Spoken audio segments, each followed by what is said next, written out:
and welcome to today's video, which is called The Trap is Set. So let's examine together which way it's going to spring. Is it going to trap the bulls or the bears? You know pretty well what I do on my site. Thank you very much for liking these videos and subscribing to the channel. Your likes and comments help greatly. Let's start as always with yields. Following the reprieve in yields called, we had seen a marginal dialing back in rates, as in they went up. So, what has been the reason? Something fundamental? Not really. It's not possible to attribute it to the reaction to unemployment claims. It's rather kind of a dead cat bounce. However, given the way that I expect non-farm payrolls to turn out, this will be more serious. We will get to it in this video, where I will be bringing you the stock market perspective, US dollar, and I will as well drop a few hints about real assets. Moving back to the US dollar, is this breaking down or is it positioning for an upswing? You be the judge. I have my opinion about who is getting it right. Bond market, Forex. Let's examine this sectoral chart with SPY ETF as the candlestick one. This is one side of the argument. Surging financials, similarly great looking communications, even if Amazon went down, which had been my call for its earnings aftermath to underwhelm the market expectations. It's kind of everything priced to perfection with really high multiples and no room for disappointments, be it in the results or in guidance. With consumer discretionaries being this up, is this a kind of an example of recession knocking on the door? Market expecting some kind of an economic slowdown? Not really.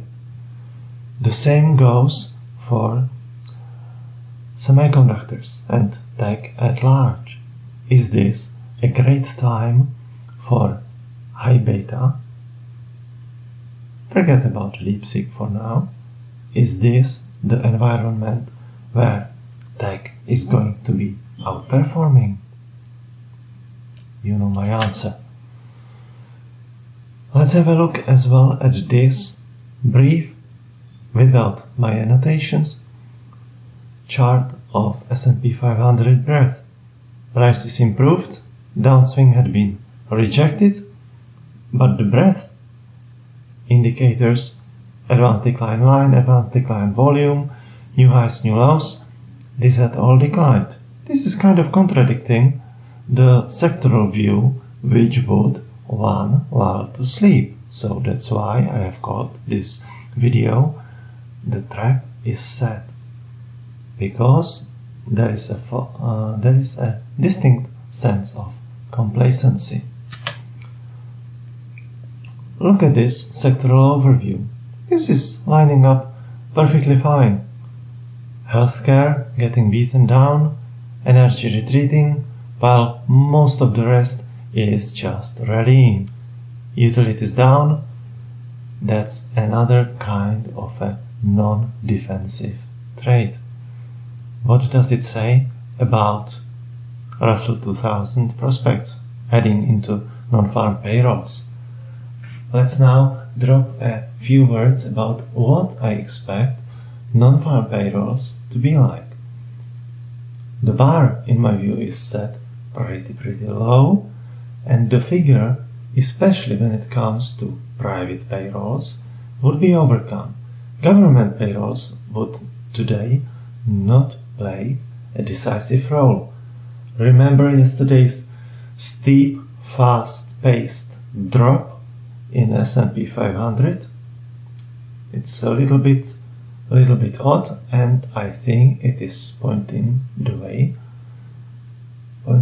the way of what we shall expect today.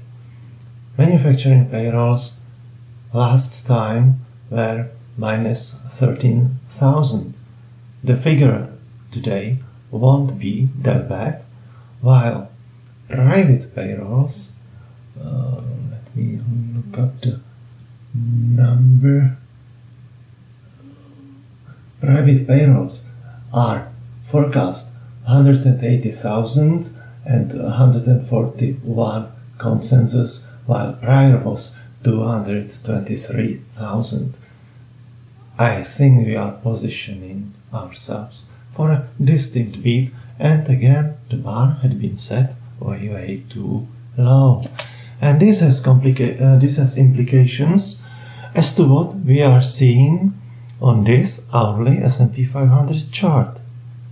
Would you lean towards describing it as a rising wedge that has more trouble pushing higher, respecting 6,115 futures level, or a pattern of higher highs and higher lows? Given what I expect in yields to play out, what US dollar is saying, I favor one clear resolution, and I will be talking it with clients increasingly more. My joint page helping you select what's right for you based on what and how you trade. Forget not about the intraday updates that are ideal companion to the daily analytics, shining proper light on the big picture of what is happening. Beware of impersonators, you know my trading journey, and obligatory disclaimer, and talk soon.